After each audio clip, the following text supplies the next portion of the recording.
পড়া শেষ করলে চকলেট দেব? এই খাবারের ঘুষ বাচ্চার কি ক্ষতি করছে? 5টি ফ্যাক্ট। পড়া শেষ করা বা ভালো কাজ করার বিনিময়ে বাচ্চাকে চকলেট বা জাঙ্ক ফুডের প্রলোভন দেখাচ্ছেন। আপনার এই ছোট্ট ঘুষ বাচ্চার ব্রেন প্রোগ্রামিংয়ে যে 5টি বড় ক্ষতি করছে তা আজই জানুন। 1.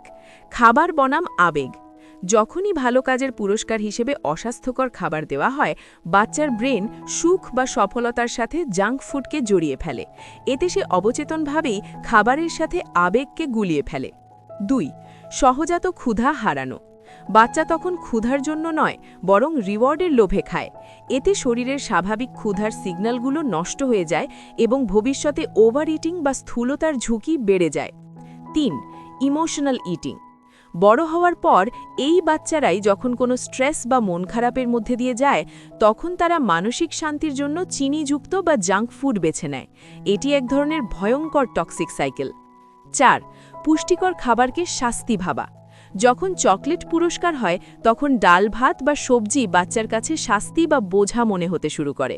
ফলে সে সারা জীবন স্বাস্থ্যকর খাবার থেকে দূরে সরে যেতে থাকে। 5. বিকল্প রিওয়ার্ডের চর্চা। বাচ্চাকে খাবারের লোভ না দেখিয়ে রিওয়ার্ড হিসেবে আপনার সময় দিন। পড়া শেষ করলে আমরা একসাথে গল্প করব বা একসাথে সাইকেল চালাবো। এই অ্যাক্টিভিটি বেসড রিওয়ার্ড বাচ্চার মানসিক বিকাশে সত্যিকারের কাজ করে।